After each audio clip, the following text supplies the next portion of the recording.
बच्चू कडू आणि मुख्यमंत्र्यांची आज बैठक। मुख्यमंत्र्यांशी चर्चा होईपर्यंत आंदोलन सुरू राहणार। कर्जमुक्तीची तारीख घोषित न केल्यास रेल्वे बंद पाडणार, बच्चू कडूंचा इशारा।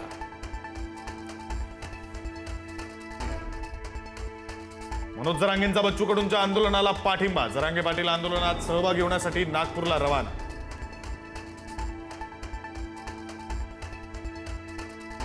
बच्चू कडूंच्या नागपुरातील शेतकरी आंदोलनाचं ठिकाण बदललं। पाऊस आणि चिखलामुळे आंदोलनाचं ठिकाण बदललं। आंदोलक आता परसोडी पुनर्वसन येथील मंगल कार्यालयात थांबणार। विरोधी पक्षातील नेत्यांची आज बैठक। 1 नोव्हेंबरच्या मोर्चाच्या पार्श्वभूमीवर बैठकीचं आयोजन। राज ठाकरे, उद्धव ठाकरे, शरद पवार, बाळासाहेब थोरात उपस्थित राहणार। बैठकीनंतर पत्रकार परिषद।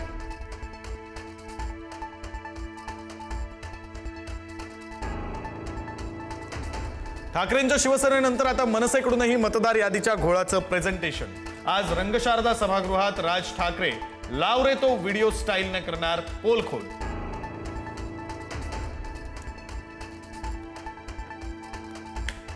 पुण्यातील जैन बोर्डिंग बाबत आज पुन्हा धर्मादाय आयुक्तांकडे सुनावणी। गोखले बिल्डर आणि ट्रस्टच्या वतीनं प्रतिज्ञापत्र सादर करण्यात येणार। प्रतिज्ञापत्र दाखल झाल्यानंतर धर्मादाय आयुक्त निकाल देणार।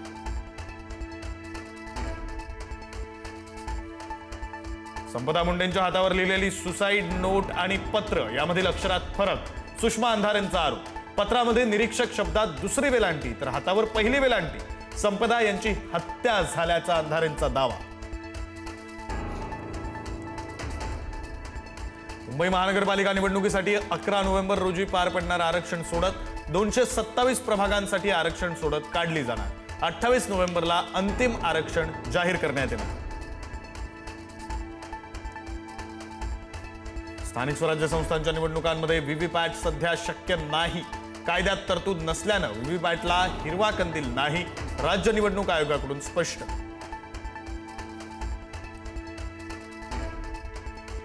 पुण्यातील टीडीआर प्रकरणात मुख्यमंत्र्यांनी दिले चौकशीचे आदेश। मंत्री माधुरी मिसाळ यांनी केली होती तक्रार। पर्वतीतील जनता वसाहतीतील एसआरएच्या नावाखाली 762 कोटींचा घोटाळा पुढारीच्या वृत्तानंतर उघड। लाडक्या बहिणींनी 18 नोव्हेंबर पूर्वी ई-केवायसी पूर्ण करावी। मंत्री आदिती तटकरे यांचं आवाहन। योजनेमध्ये पारदर्शकता येण्यासाठी ई-केवायसी गरजेची असल्याचं तटकरेंचं मत।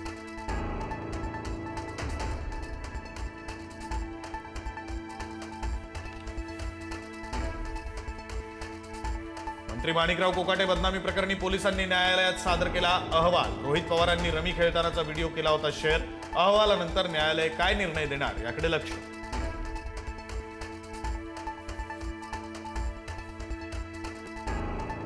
माजी राज्यपाल रासू गवई यांच्या स्मारकाचं आज लोकार्पण। सरन्यायाधीश भूषण गवईंसह मुख्यमंत्री आणि दोन्ही उपमुख्यमंत्री राहणार उपस्थित। गवईंच्या पूर्णाकृती पुतळ्याचं होणार लोकार्पण। अकोल्यामध्ये शेतकऱ्याची थट्टा। प्रधानमंत्री पीक विमा योजनेअंतर्गत मिळाले फक्त 3 रुपये, 5 रुपये आणि 21 रुपये। शेतकऱ्यांमध्ये संतापाची लाट। नाशिकच्या द्वारका परिसरामध्ये गुंडांची दहशत। दुकानावर अज्ञात टवाळखोरांचा कोयता आणि दगडानं हल्ला। घटना सीसीटीव्हीत कैद।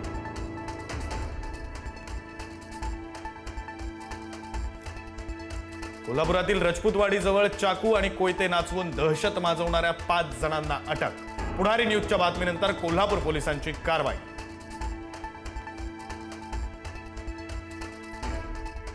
आता महामार्गांवर झळकणार ठेकेदाराचं नाव आणि पत्ता। संबंधित अधिकाऱ्यांचा नंबर देखील असणार। सर्व माहिती QR कोडच्या स्वरूपात असणार। ठेकेदार आणि अधिकारी यांचं साटलोटं मोडून काढण्यासाठी निर्णय। आज सेमीफायनलची लढत। भारत आणि ऑस्ट्रेलियात महिला विश्वचषकाची उपांत्य फेरी। हरमनप्रीत कौरच्या नेतृत्वात भारतीय संघ फायनल गाठण्यास सज्ज।